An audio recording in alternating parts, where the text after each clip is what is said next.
Hello everyone, welcome to learning classes. आज की मैं आपके लिए फिर से एक ईडियम फ्रेजेस की वीडियो लेकर आई हूँ, लेकिन इसमें टॉप ईडियम एंड फ्रेजेस हैं जो बहुत सारे कॉम्पिटिटिव एग्जाम्स में आते हैं और आप लोगों के लिए बहुत ज़्यादा हेल्पफुल भी रहेंगे। तो फ्रेंड्स, चलिए स्टार्ट करते हैं आज की वीडियो ईडियम एंड फ्रेजेस से रिलेटेड। ठीक है, तो ईडियम क्या होते हैं? जो मैंने आपको बताया, मुहावरे और वाक्य, जो वाक्यांश होते हैं उनको हम फ्रेजेस कहते हैं। जैसे कि हम कई बार पहले भी पढ़ चुके हैं ईडियम फ्रेजेस से रिलेटेड बहुत सारी वीडियोस में कि क्या होते हैं ईडियम और क्या होते हैं फ्रेजेस, है ना फ्रेंड्स। तो चलिए आज की वीडियो देखते हैं, कहाँ से हम स्टार्ट करते हैं।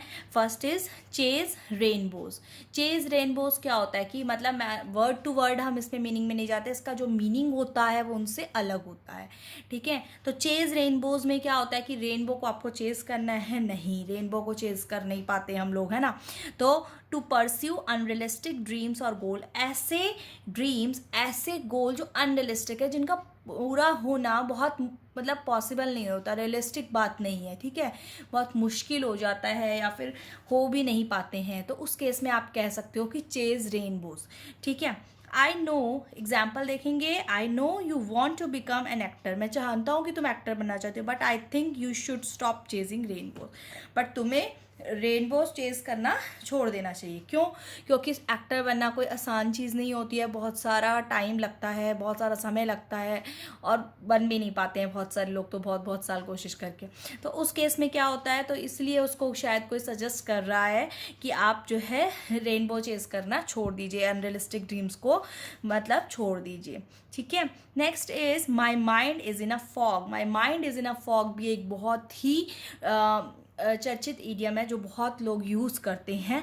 जैसे कि जब कोई कंफ्यूज होता है ना, तो कहता है माई माइंड इज़ इन फॉग, मुझे कुछ समझ में नहीं आ रहा है, मैं कंफ्यूज हूँ, क्या करूँ क्या ना करूँ, इस तरह से। तो ऐसे हम यूज़ करते हैं। जैसे oh my mind is in a fog, मेरा माइंड जो है बहुत कन्फ्यूज है। I can't really think straight today, मैं कुछ समझ नहीं पा रहा हूँ, कुछ समझ नहीं आ रहा। तो उस केस में हम कन्फ्यूज होते हैं ना, तो हम बोलते हैं कि मेरा माइंड कुछ समझ ही नहीं पा रहा है चीज़ें। Next is rats in the attic. Rats in the attic मतलब रैट्स आ गए? नहीं, रैट्स नहीं आए हैं। अगर कोई अ लिटिल मैड और that their behaviour are peculiar, अगर कोई थोड़ा सा ऐसे मैडली बिहेव वगैरह करता है ना, तो उस केस में हम इसको कहते हैं। जैसे कि she keeps repeating the same question, वो बार बार सेम क्वेश्चन पूछे जा रही है, यानी कि एक बार पूछा, दो बार पूछा, बार बार एक चीज़ कोई पूछता है तो ऐसा लगता है ना कि अरे बार बार क्यों पूछ रहे हैं ऐसे। I think she is got rat in the attic, यानी कि थोड़ी सी लिटिल मैड तो नहीं हो गई है वो, तो इस वजह से तो बार बार क्वेश्चंस नहीं पूछ रही है। तो इस केस में आप रैट इन द एटिक का यूज़ कर सकते हैं फ्रेंड्स। ठीक है, next is drive someone crazy. Drive someone crazy का मतलब क्या होता है? किसी को इरिटेट कर देना एक हद तक, बहुत ज़्यादा। टू इरिटेट या अनॉय समवन, किसी को बहुत ज़्यादा अनॉय कर देना, इरिटेट कर देना कि मतलब वो बहुत ही चिड़चिड़ा जाए, इस तरह से। जैसे कि स्टॉप रिहर्सिंग योर गिटार, अपना गिटार की जो प्रैक्टिस कर रहा है मान लीजिए कोई, तो उसके लिए बोला जा सकता है कि stop rehearsing your guitar. The loudness is driving me crazy, आप इतनी लाउडली इसको प्ले कर रहे हो कि ये जो है मेरे को बहुत ज़्यादा इरिटेट कर रहा है, अनॉय कर रहा है, मैं परेशान हो रहा हूँ। तो उस केस में हम कह सकते हैं ड्राइव समवन क्रेजी। ठीक है, next is that's the last straw. That's the last straw का मतलब क्या होता है? स्ट्रॉ से रिलेटेड यहाँ पे कोई भी बात नहीं है।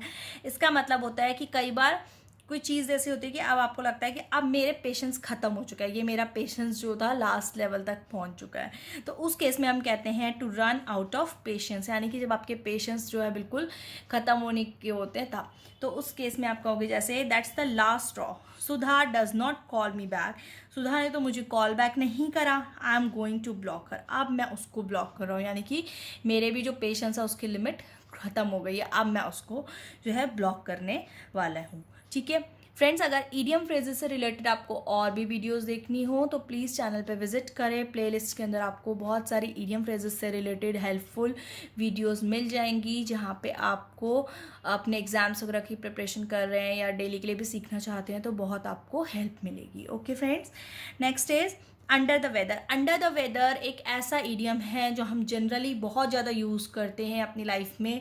जैसे कि जो बीमार होता है तो उस केस में वो अंडर द वेदर का यूज़ करता है।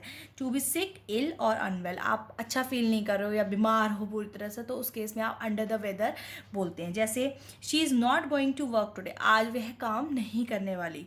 She is feeling a little under the weather, यानी कि she is feeling a little ill, ठीक है, यानी कि वो थोड़ा बीमार फील कर रही है इसलिए वो आज काम नहीं करने वाली है। Next is break the ice. Ice को ब्रेक नहीं करना है।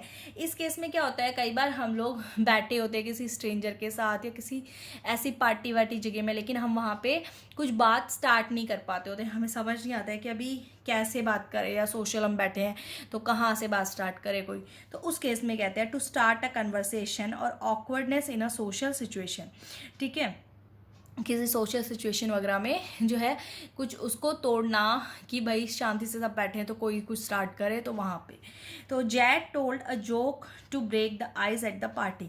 उन्होंने कन्वर्सेशन स्टार्ट करने के लिए, शांति जो है इतनी हो तो बात स्टार्ट कहाँ से की जाए, तो एक जोक बोला जिससे कि क्या हो, कहीं से तो कन्वर्सेशन स्टार्ट हो, बोलना बातचीत वगैरह कुछ स्टार्ट हो। Next is comparing apples to oranges. Friends देखिए, एप्पल्स और ऑरेंजेस दोनों अलग अलग फ्रूट्स हैं, ठीक है, तो एप्पल का ऑरेंज से कंपेयर नहीं हो सकता। तो इस केस में वो कहता है कि अगर आप दो ऐसी चीज़ों को कंपेयर कर रहे हो जो कंप्लीटली एक दूसरे से अलग अलग है, तो हम कहते हैं कंपेयरिंग एप्पल्स टू ऑरेंजेस। जैसे कि comparing things which are completely different, जो एक दूसरे से बिल्कुल ही अलग अलग हैं, ठीक है। तो जैसे Risha and Kirti have nothing in common. Risha और कीर्ति में कोई भी बात कॉमन ही नहीं है, यानी कि एक ज़मीन है और एक आसमान, अलग अलग बिल्कुल, ठीक है, तो दोनों जने मैच करते ही नहीं है। तो you are comparing apples to oranges, तो आप जो है एप्पल को ऑरेंज से कंपेयर करने वाली बात करें कि दो चीज़ें ऐसी कंपेयर करना जहाँ पे दोनों का कुछ एक दूसरे से लेना देना है ही नहीं, ठीक है, तो वहाँ पे हम कहेंगे कंपेयरिंग एप्पल्स टू ऑरेंजेस। ये जो होता है हम जनरल बहुत बार इस तरह के फ्रेजेस यूज़ करते हैं। Next is can't cut it. Can't cut it मतलब कांट डू इट, आप वो कर नहीं सकते हैं। जैसे Divya shouldn't be working here, Divya को यहाँ काम नहीं करना चाहिए। She just can't cut it, यानी कि she just can't do it, वो यहाँ पे काम नहीं कर सकती है। वहाँ पे कुछ ऐसी सिचुएशन हो सकती है जो वो नहीं, उसको लगता हो कि यहाँ पे किया जा सकता है, तो इसलिए उसके लिए बोला गया है कि वो यहाँ पे काम नहीं कर पाएगी। Next is black sheep. Black sheep बहुत बार बोलते हैं हम लोग अपना, तो ब्लैक शीप मतलब फेक एक्टर्स, यानी कि सब लोग हों और एक कोई उसमें से अलग हो और फेकनेस हो उसमें, अलग है मतलब झूठा है वो, तो उस केस में get rid of black sheep if you want to succeed. अगर आप सक्सीड होना चाहते हैं तो जो फेक लोग हैं, नकली लोग हैं, उन लोगों से आप दूर रहिए, then only you will be succeed. तो आप तभी सक्सीड हो सकते हो। फेक एक्टर्स यानी कि जो फेक होने का दिखावा करते हैं ना, इस तरह के जो लोग होते हैं उनसे। ओके फ्रेंड्स, अगर इडियम फ्रेजेस से ये रिलेटेड ये वीडियो आपको पसंद आए तो लाइक करें, शेयर करें, चैनल लर्निंग क्लासेस को सब्सक्राइब करें और इससे रिलेटेड बहुत सारी वीडियो चैनल पे उनको एक बार जाके विजिट करें। Thank you.